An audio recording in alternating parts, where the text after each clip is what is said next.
I can't do this anymore, Nathan. You've cheated again. Let's just get divorced. My voice was steady, but inside I was crumbling. The living room of our modest home, once a sanctuary of love and laughter, felt cold and uninviting. Nathan stood there, his back to the fading sunset outside the window. His silhouette was as hard and unyielding as the man himself. Divorce? Really, Elise? After all this time? Nathan's voice was laced with sarcasm. He turned to face me, a smirk playing on his lips, the same lips that whispered sweet nothings and later lies. Yes, Nathan, 4 years of marriage and all I've earned are lies and betrayal. Even your parents agree with me. I felt a surge of courage, bolstered by the unexpected support from his parents.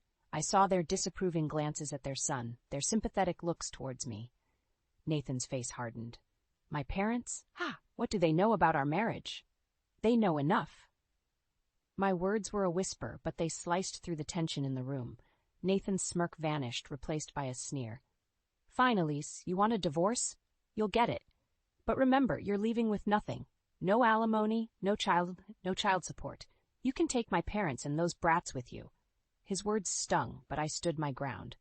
I don't care about your conditions, Nathan. All I know is I can't be your wife any longer. He scoffed. You think you can survive without me? You're nothing without me, Elise. I swallowed the lump in my throat. I'd rather have nothing than live a lie with you. Nathan stepped closer, his face inches from mine. You know, being cheated on. Maybe it's also the fault of the person being cheated on. Ever thought of that, Elise? His words were a slap across my face. I recoiled, not from his proximity, but from the venom in his voice. The Nathan I once knew, the man I fell in love with, was gone. In his place stood a stranger, cold and cruel. I've grown tired of your whining and your pathetic face. You know what? A good-looking divorced man is quite the catch. His voice dripped with arrogance. I stared at him, my heart racing with a mix of fear and anger. Is this really who you are, Nathan? He shrugged. Take it or leave it, Elise. I don't care. I took a deep breath, steadying myself. I'm leaving, Nathan, and I'm taking our daughters with me. They don't deserve a father like you. Nathan laughed, a hollow, mocking sound. Good luck, Elise. You'll come crawling back. They always do. But I knew I wouldn't. I turned my back on Nathan, on our life together, and walked away. The door closed behind me with a finality that echoed in my heart. It was over. The battle was just beginning, but I had taken the first step towards freedom. As I walked away, I realized this was not just the end. It was a new beginning. The morning after I left Nathan, I found myself at his parents' house. The air was thick with unspoken words as I sat at their kitchen table, my twin daughters playing quietly at my feet. Mr. and Mrs. Hamilton, Nathan's parents, exchanged a glance full of sorrow and regret. Elise, we need to tell you something about Nathan, Mr. Hamilton began, his voice heavy with unease. Something we should have shared a long time ago. I nodded, bracing myself for more revelations. Nathan has always been, well, charming to women. Since high school, Mrs. Hamilton interjected, her voice trembling. He would date multiple girls, juggling them without a care. My heart sank. The man I married, the father of my children, was a habitual cheater. It wasn't just a lapse in judgment, it was a pattern. We thought he changed when he met you, Mr. Hamilton continued, his voice filled with disappointment. But we were wrong. We're so sorry, Elise. I felt a mix of anger and sadness, but mostly I felt betrayed. Not just by Nathan, but by everyone who knew and said nothing. Why didn't you tell me? The question came out as a whisper, more to myself than to them. We hoped he had changed, Mrs. Hamilton said, tears in her eyes, but we were wrong. We failed you both. The revelation was a bitter pill to swallow. Nathan's parents, whom I had come to love and respect, had kept this crucial piece of information from me. Yet their remorse was genuine. Thank you for telling me now, I said, my voice steadier than I felt. But I need to think about what to do next. As I left their house, my mind was racing. Nathan's betrayal wasn't just a one-time thing. It was a part of who he was. And I had been blind to it all. In the following days, I poured my energy into my job search. With a renewed sense of purpose, I landed a position at a marketing firm. It wasn't just about financial independence. It was about reclaiming my identity. I also started gathering evidence of Nathan's infidelity. Every receipt, every late-night call, every unexplained absence. I meticulously documented everything. If Nathan thought I was going to walk away quietly, he was sorely mistaken. The final straw came a week later when I discovered another love letter in Nathan's belongings, filled with passionate declarations. It was like a punch to the gut. Confronting him wasn't an option. I needed a different approach, an approach that would hit him where it hurt the most. I called my lawyer and set the wheels in motion for the divorce. Nathan would learn the hard way that betrayal comes with a price, and I was going to make sure he paid it in full. I sat across from my lawyer, Mr. Jacobs, in his stark, unadorned office. The papers in front of me were a tangible representation of my newfound resolve. "Everything's in order," Mr. Jacobs said, adjusting his glasses. "Once Nathan is served these papers, the process begins. Are you ready for this?" I nodded, feeling a mix of apprehension and determination. "I am. Nathan needs to understand that he can't just walk over people without consequences." Mr. Jacobs gave me an understanding look. "And the evidence of his affairs?" "I have them," I replied, handing him a folder thick with documentation. Photos, messages, receipts, everything that painted the sordid picture of Nathan's betrayal. "Good. This will strengthen your case for alimony and child support. It's not just about the money, Elise. It's about holding him accountable." As I left the lawyer's office, I felt a sense of empowerment. I wasn't just a victim of Nathan's infidelity. I was a woman taking control of her life. The following weeks were a whirlwind. I juggled my new job, caring for my daughters, and the divorce proceedings. It was exhausting, but with each passing day, I felt stronger, more capable. Then came the day Nathan was served the divorce papers. His reaction was immediate and explosive. He called me, his voice dripping with anger and disbelief. "Are you out of your mind, Elise? You think you can take me to the cleaners and get away with it?" I held the phone away from my ear, his tirade a distant, angry buzz. When he finally paused for breath, I spoke calmly. "It's not about revenge, Nathan. It's about fairness. You broke our marriage vows, and now you have to face the consequences." "You won't get a dime from me," he spat. "We'll see," I replied, and ended the call. That night, I lay awake, thinking about the path ahead. It was going to be a tough battle, but I was ready for it. Nathan had underestimated me, and that was his biggest mistake. I thought about my daughters, sleeping peacefully in the next room. They deserved a better life, a life free from the shadow of their father's deceit. And I was going to give it to them, no matter what it took. Nathan's true colors were showing, and everyone was going to see them. The charming, handsome man they knew was just a facade. Underneath lay a man capable of deceit and betrayal, and I was going to expose him for who he really was. The game had just begun, and I was playing to win. The courtroom was cold and sterile, the air charged with tension.